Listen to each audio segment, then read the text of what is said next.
मैया कहती है कि तेरे लाला ने माटी, तूने माटी खाई, तो ठाकुर जी कहते ना हम भक्षितवानम भव, मैया मैंने माटी नहीं खाई। सर्वे मिथ्याभिसंशिन, मैया बोली तो ये सब जो कह रहे हैं ये क्या है? ठाकुर जी बोले सब झूठ बोल रहे हैं।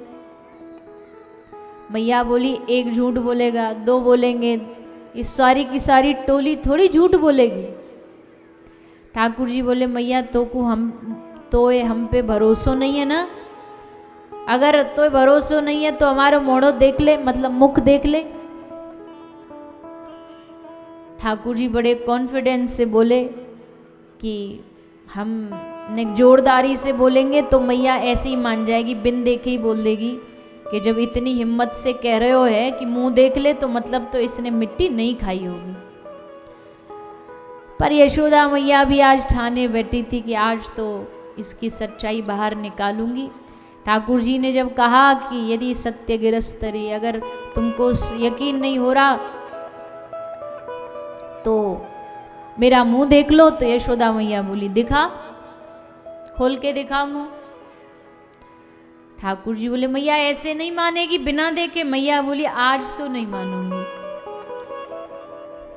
तो आज दूध का दूध पानी का पानी हो जाए कि झूठे ग्वाल बाल है कि झूठा तू है, पता लग जाएगा।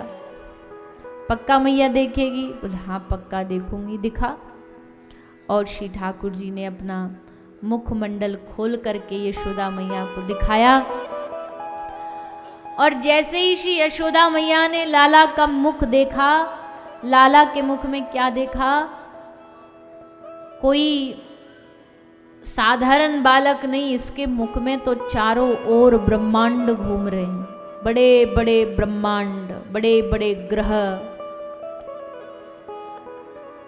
धरती, आकाश, पाताल, ब्रह्मा विष्णु महेश स्वस्ति वाचन कर रहे हैं इसके सामने खड़े होकर के। जैसे माता यशोदा ने ये दृश्य देखा, माता यशोदा एकदम बुद्धि चकरा गई मैया यशोदा की, और मैया मूर्छित होकर के जमीन पर आ गिरी। ठाकुर जी ने देखा रे राम राम राम, ये तो मैया बेहोश हो गई, तो काम गड़बड़ हो गया। तो फिर भगवान ने जल लेकर के मैया के मुंह पे छींटे मारे, मैया को फिर होश में लाए और फिर मैया को बोले माता क्या देखा मुख में?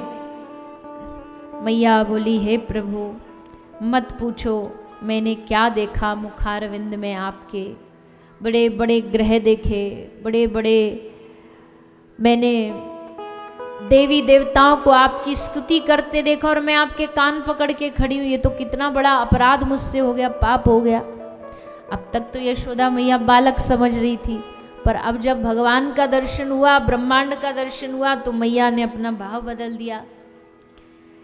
ठाकुर जी ने तुरंत उस भाव को बदला, क्योंकि ज्यादा भगवान माने इसमें मजा नहीं है, कोई अपना माने इसमें ज्यादा मजा है। हम संसार के साधारण लोग हैं, हमको कोई सलाम ठोके उसमें ज्यादा मजा आएगा, या कोई प्यार से गले लगा करके पूछे कि भैया ठीक हो, उसमें ज्यादा अच्छा लगेगा। कोई घमंडी हुआ तो उसकी अलग बात है, अभिमानी को तो बस यही रहता है, कोई किसी ने आकर के अगर उसको हाय हेलो नहीं किया, प्रणाम नहीं किया, तो बस उसी में वो नाराज हो जाएगा, सुना देगा। जो घर कोई काम करने वाले रहते ना, वो काम करने वाले किसी ने आके प्रणाम नहीं किया तो फिर सुना देगा उसको। अभिमानियों की अलग बात है, पर अगर संसार का कोई साधारण आदमी हो, उसकी बात करें तो कोई उसको सलामी ठोके, दूर से उसकी जी हजूरी करे, उसमें उसको मजा नहीं आएगा। कोई उसको प्यार से प्रेम से गले लगाए, उसमें ज्यादा अपनेपन में ज्यादा मजा आएगा। कभी गले लगा के पूछे कि भैया सब ठीक तो है ना, कोई दिक्कत तो नहीं है। तो जब संसार का साधारण आदमी भी प्रेम की मांग आशा रखता है, तो वो तो प्रेम की मूर्ति है श्री कृष्ण। उनको आपकी सलामी की जरूरत नहीं है, उनको आपकी अगरबत्ती धूप बत्ती की भी जरूरत नहीं है, उनको आपके प्रेम की जरूरत है, उनको अपना बनाने की आवश्यकता है। अपना मानोगे तो फिर पूजा पाठ अगरबत्ती ध्यान ये नहीं भी होगा ना तो भी भगवान उसमें भी खुश रहेंगे। तो श्री ठाकुर जी ने जब देखा यशोदा मैया बड़ी भाव बदल रहा है मैया का, तो भगवान ने मैया के भीतर से जो भगवान समझने लगी थी मैया उस भाव को विस्मृत करा दिया। फिर से यशोदा मैया लाल जी के साथ बालक जैसा व्यवहार करने लगी। ठाकुर जी फिर उखल बंधन के द्वारा यमलार्जुन का उद्धार करते हैं। सुखदेव जी कहते हैं, एकदा गृहदासीषु यशोदानंद गेही ने। एक बार यशोदा मैया दधि मंथन कर रही थी, कन्हैया आए, जबरन अड़ गए, मैया हम तो दूध पिएंगे। मैया लाल जी को गोदी में बिठा के बातें करती है। बातें करते करते याद आता है कि चूल्हे पर तो दूध रख के आई थी। दूध बचाने के लिए मैया भाग गई, चली गई, तो नाराज होकर के कन्हैया ने यशोदा मैया के दूध दही के मटका मटकी जितने भी थे सबको फोड़ दिया। अब मैया बड़ी नाराज हुई कि अब तो हद हो गई इसकी शैतानियों की। पूरे मेरे खानदान में इतने पुराने पुराने मटका मैंने जमा करे थे, सब फोड़ दिए इसने। सो नाराज होकर के मैया डंडी लेके कन्हैया को मारने दौड़ी। कन्हैया बहुत भागे, लेकिन अंत में मैया ने लाला को पकड़ लिया। पकड़ के लाला को रस्सी से बांध करके मैया काम में लग गई। लाल जी ने वही रस्सी उखल को गिरा करके घसीट करके यमला अर्जुन जो दो वृक्ष हैं उनके बीच में फंसा करके दोनों वृक्षों का उद्धार किया, दोनों वृक्षों पर कृपा की। इस प्रकार यमला अर्जुन का उद्धार हुआ। फिर ठाकुर जी अपने घर से बाहर जा कर के गोपियों के मध्य में आनंद देने लगे। ठाकुर जी की अपनी एक सखा मंडली है। ठाकुर जी की सखा मंडली में मधुमंगल, मनसुखा, श्रीदामा, स्तोक कृष्ण, ये सब ठाकुर जी के सखा हैं।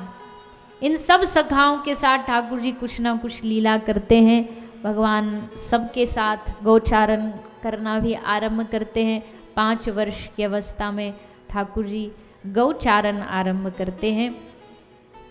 माखन चोरी लीला भगवान की ये भी बड़ी सुंदर है, क्योंकि इस लीला के द्वारा भगवान गोपियों की मनोकामना पूरी करते थे। गोपी चाहती थी कृष्ण हमारे घर आए, अब बहाना क्या बनाए आने का, तो भगवान ने कहा चलो चोरी बहाना बनाते हैं। और वैसे भी मांग मांग के खाने में उतना आनंद कहाँ है जो चुरा के खाने में। सो ठाकुर जी ने सोचा हम तो चोरी करके खाएंगे। और चोरी भी कोई, देखो चोरी तो नाम है, पर ठाकुर जी कोई हीरा मोती सोना चांदी थोड़ी चुरा रहे हैं। दूध दही की कोई कमी थी नहीं ब्रज में, सबके घर में कई कई गाय रहती थी, तो दूध दही की कोई कमी तो है नहीं। भगवान ने सोचा माखन कोई माध्यम बना लेते हैं। भगवान ने माखन को माध्यम बनाया। रोज गोपी भगवान को न्योता देती, हे कृष्ण आज तो हमारे घर आना, माखन खाना। भगवान उनके घर जा कर के माखन खाते और गोपी पर कृपा करते। 5 साल के हुए ठाकुर जी, तो यशोदा मैया ने एक दिन ठाकुर जी ने यशोदा मैया से कहा कि मैया अब हम बड़े हो गए हैं। मैया बोली अच्छो तू बड़ो है गए हो, अब क्या करेगो बड़ो है के? बोले मैया हम गैया चराने जाएंगे। अरे बाबरे अभी तू 5 साल को है, 5 बरस को बच्चा कैसे गाय चरा लेगो? इतनी बड़ी बड़ी गाय बछड़ा बछिया सबन को संभालना कोई आसान काम है? ठाकुर जी बोले ना मैया हम सबको संभाल लेंगे, और गैया हमसे बड़ा प्रेम करती है मैया, तो हम क्या संभालेंगे वो हमको संभाल लेगी। इसलिए मैया बस तू आज्ञा दे दे कि हम गैया चराना आज से आरंभ कर दे। मैया बड़ी चिंतित हुई, क्योंकि मैया ने सोचा था जब ये गैया चराने पहली बार जाएगा तो बड़ा भारी उत्सव करूंगी, पहले कई महीना पहले से तैयारी करूंगी। पर ठाकुर जी तो आज अचानक से मचल उठे। तुरंत शांडिल्य ऋषि को बुलाया गया। शांडिल्य ऋषि से मैया ने मुहूर्त पूछने बुलाया था ये गौचारण आरंभ करने का सबसे बढ़िया मुहूर्त क्या है। ठाकुर जी ने सारे इशारे में सांडिल्य ऋषि को सिखा दिया, पढ़ा दिया, बता दिया कि महाराज जी कुछ ऐसा बता देना कि आज ही सबसे अच्छा मुहूर्त है। और वैसे भी कृष्ण जब चाहे वही सही मुहूर्त है।